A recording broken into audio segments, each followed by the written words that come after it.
See, the Resident Evil franchise, along with Assassin's Creed, might be the most accurate comic book to video game adaptations. Not in terms of like the property, but in terms of the way that it's written, where everything and nothing is canon simultaneously.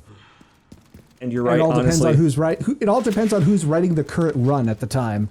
No, it's totally comic book rules. It's like, I'm fine with that completely. I love these B movies, these playable B movies. I think that's been true. I think that's been true ever since at least Resident Evil 2, like in 1998, because like all endings of Resident Evil 1 are somehow canon, even though they are mutually exclusive to each other. Assassin's Creed probably fits even better than that, because like everything that people complain about when it comes to continuity and shifting priorities in those games, that's all staples of how most comic books are handled in like decades-long continuities.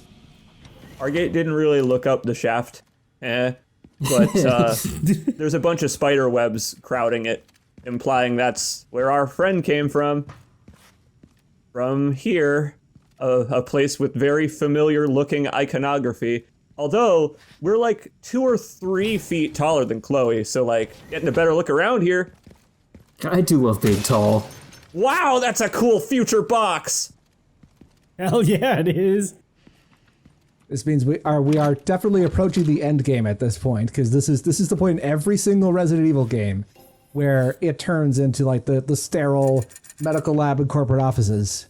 Indeed. Yep. They love their factories, mines, sewers, and laboratories. The thing is, I actually don't mind that, because when I enter one of these places, I kind of know what I'm already in for. And when I see a dead scientist, I know they deserve it. It's not like a Half-Life thing where there are some good people here. Yeah, that's not happening. We all read the note. We all read Chloe's note. So now that there's been about a decade or so of hindsight to think it over, where would we place the sequence with Mia on the ship when it comes to like endgame shooting galleries in Resident Evil games? Huh. How so? What do you mean? Because that seems to be like pretty universally the least popular part of the game. Yeah. I mean, I have my own beef with that, but that's just because you can't fucking save from the moment it starts. And I just wanted to go to bed when I was recording that section for the LP. No, that section has vanished from my memory banks. It's gone. That's a good question. What is Mia up to nowadays? I honestly could not tell you. I'm half expecting her, like, one of these notes to be written by her or something. I wonder if she's getting put in the Rebecca chambers and there's not going to be any more of her. And actually, no, I realized she managed to write a best-selling memoir about that time she was replaced by an evil magic witch who lived with her husband for like 3 years. And now she has to raise the daughter that the witch imposter birthed with her husband.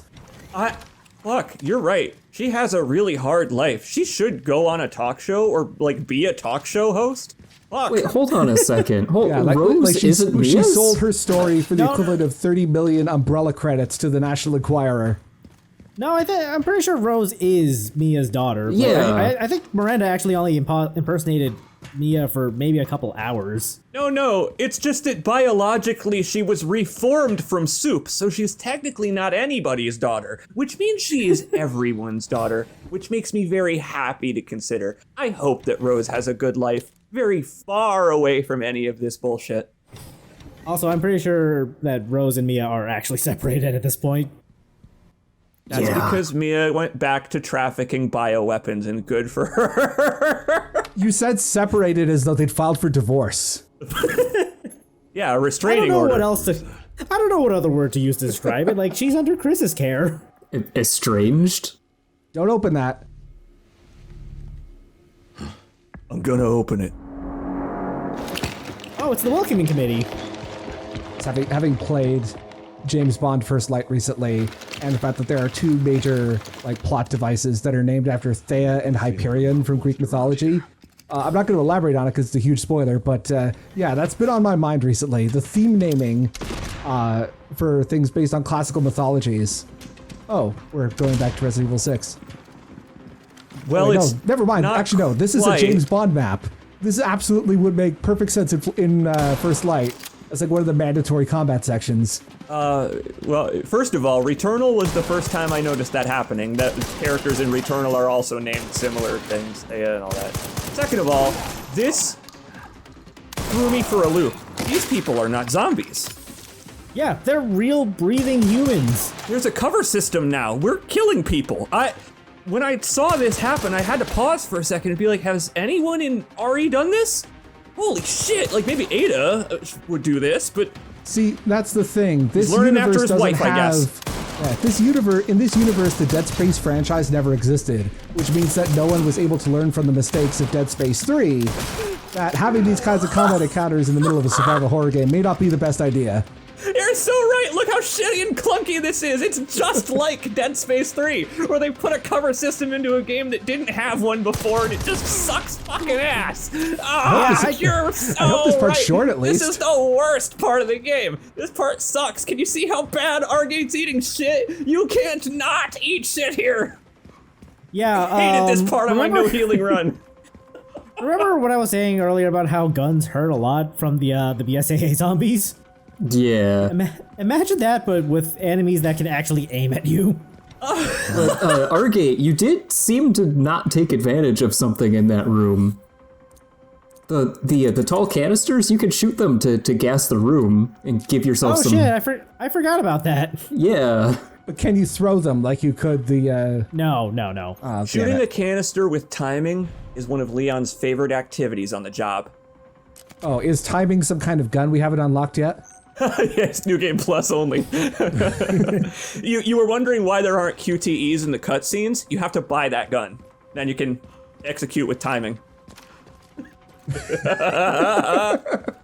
Oh, fuck. This part of the game is... okay. That canister.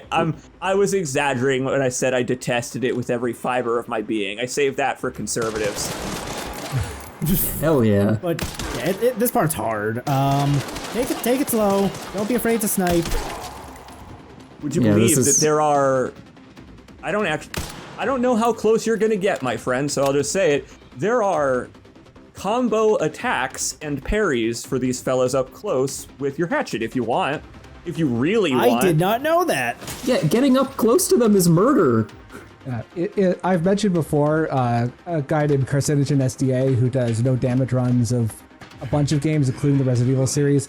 I would be very curious because part of his deal is that he comes up with strategies that are as consistent as possible.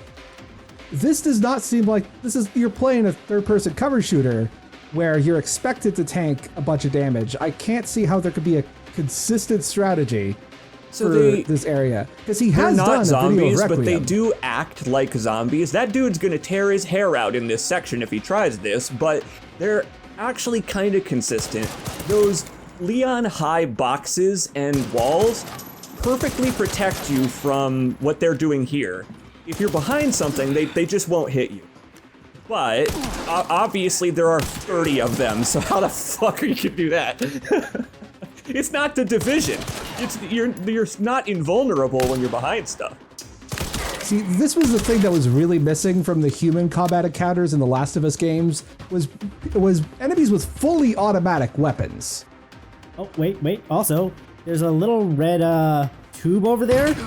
We're gonna go check that out in a little bit. What's in the tube? What's in the tube? I have to know what's in Some the sort tube. of internet, I've been told. Liquor. For a second, I did not realize that was a cop with a riot shield. I thought it was a Roomba that was trying to attack you. A giant 6-foot Roomba. Oh, look at this guy. I didn't realize he had a hatchet. Yeah, you can What jump was- on that dude's shield with your hatchet. Did I just It's see awesome. the leg of a liquor? Yes, inside the tube was a liquor. Oh, And it's helping us. I mean, it'll go after us if it's still around when nothing else is, but you know. Good news. Your double kill took care of that, homie. did I just forget that there were liquors earlier, or is this the first time we're seeing them? This is the first liquor we've seen. Not Yep. even an introductory cutscene or a set piece moment. Nope, just a thing you can notice. Huh. Yeah, you don't even actually have to free the liquor. You could do this without if you wanted. But, you know, it does help. just having a little breathing room. I try to only free the liquor at parties. Oh, shoot the canister. Oh, it's got a glowing red light on it. Leon's already probably got so much tinnitus from his past adventures that I really think he doesn't need more, frankly. I have a question. Where the hell were all of these dudes before just now? There are so many of them. Were they all just palling around in a break room? Like, I hope a Leon S. Kennedy doesn't come through. Maybe. Oh, Leon, don't save your game here. They're gonna steal your data. Man. Leon already forfeited all of his data to the BSAA by just accepting the terms and conditions before he started using this whole gamification thing. He didn't read the EULA on the tracking bracelet, and now, oh god. Here at ARC, your movements will be constantly monitored. Good to know. Do not leave Question mark? the designated areas without Leon's over here like, I tire of these people. They're laboratories. Transmitting of information is strictly prohibited. Is that a warning to us? Yeah, Is it illegal for us to be making a let's play of this game? Yeah, no, it's like Persona. If you record the anime blocked scenes, they will copyright strike your video. It's like that one part 3/4 of the way through any broadcast of a sports game where it says this stream is property of the NHL or whoever and may not be reproduced or copied without permission. It's like the WWE, how they flash the logo in the corner, and that's how they get you. Every time I see those statues, I just think one of those skeletons is about to take a dump into the face of the other one. Dude, wait, what is up Every with the fucking positioning of those? Like, ARC is really showing its ass. Seriously. You know what? Artistic inspiration comes from very strange places sometimes. You know, all art is probably someone's fetish, or at least someone's recreation of another person's fetish. Oh, so R. Crumb made those. Oh, yeah, probably.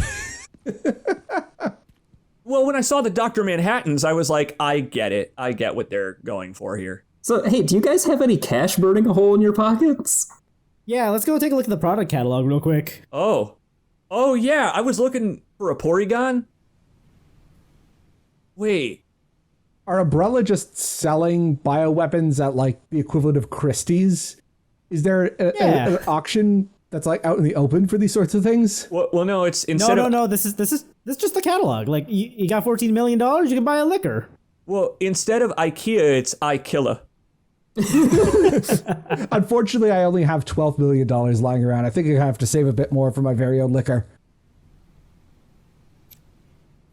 All right, well, let's turn the page and see what's on page 2. Oh, boy. Oh, 120 mil for a tyrant. That's practically a steal. Now, does he listen to you, or is he like a high-level Charizard where he just kind of does what he wants? Comes with a coat as standard for effective human disguise. I love that. He's like one of those robot wives, but for people who are into really freaky stuff. I'm going to be fair to their description there. At the beginning of this game, we were fooled by a man in a very similar, good-looking trench coat. That's true. Also, I like that you can negotiate the price on a Nemesis. Speaking of the Nemesis... Not necessary. I'll neutralize it. Excuse me? Is this who I fucking think it is? Why is he here? Because the death cannot die. Well, I'm glad he at least moved us to someplace with better mood lighting. I'm very considerate of this fellow. I am glad that this hunky man is finally getting paid! Leon Kennedy. We finally meet. Didn't realize I had such a big fan. How about an autograph? I heard you were a smartass. This human unit's never been killed. This is for remake Krauser then. Yes, this is the human Krauser fight. Someone at death's door. This ain't just anybody. This is the dude from the bonus video at the end of RE4 Remakes Let's Play by Argate. That video I made is here! I hope that Hunk unmasked himself and it turns out he's actually Tofu. Well, when we kick him, he doesn't go, Yamete! Well, yeah, he learned English in like the 20 years since RE2. Okay, so technically, this dude's name is the Umbrella Commander, but like I'm pretty sure it's exactly who we think it is. But it's like in the James but Bond movie Never Say Never Again, where they have a character named Algernon who's very obviously supposed to be Q in all but name. That's what's happening here. The Umbrella Commander is just Hunk. I feel like someone with skills like this has to be you-know-who. That's right, it's Bruce McGivern from Resident Evil Dead Aim.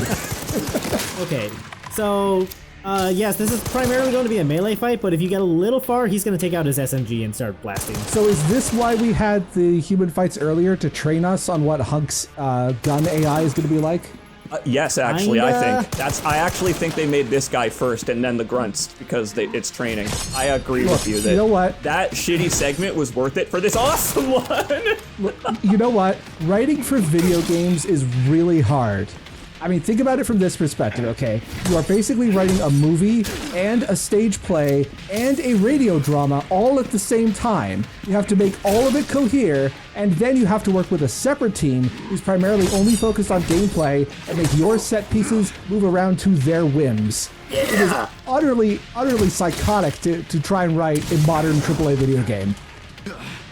Oh, you bad freed ones. yourself. Video games are complex machines, my friend. You also have to consider, what if the player sucks at the game? It goes back to what I said several videos ago now about how Devil May Cry, even in gameplay, make sure you never look like a rube. That you're right, if it's a stage play, then you are the protagonisto. If this guy is like close, I kind of like how he's just on another level of martial arts. Make no mistake. Nothing. Yeah, is I mean, the stage play thing in particular is something I've been thinking of a lot, because if you look at cutscenes where they're primarily being shown from a first-person perspective, like Resident Evil 8, for example, the way they're staged is very, very similar to like theatrical plays, where everyone is acting towards the fourth wall. Not bad for someone who Okay, so we're gonna take a look at another run, two more runs of this. This one is one where I think I triggered like an early QTE and did a ton of damage. But this fight is primarily gonna be melee focused rather than melee and gun. So yeah, there's 3 phases of the fight. The first phase, there's the phase where he immediately after he gets you down and starts shooting at you, and then this phase where he floods the room in smoke. Oh, so is that smoke attack, is that scripted in like a certain part of the fight? Yeah. Okay. It's also similar to the. Look at his little run! It's also similar to the smoke you could release from the canisters earlier. Yeah, so we got to see it eventually. It feels a little like victory when you manage to stumble this guy into spin kicking him. But yeah, the hatchet does a lot of damage to him. Something pretty important. He just pointed at us with his last breath. Watch it the third time. Okay, Okay, never mind then. One more run. So for this, I'm going to change it so that we're holding to run, and by default, we are just running. Ooh, getting fancy. You're gonna get a chance to see one of my favorite little details. After we kill him, his glove flies off, and our fellow's got Raccoon City Syndrome too. So hold up immediately, and then if you time it right, you will do a stealth kill on him. What? I heard you were smart. What is that? Does that break the fight?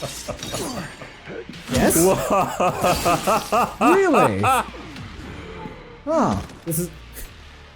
Yeah, so just you're not supposed to be able to stealth kill him because he's staring right at you, but you know, Trouble.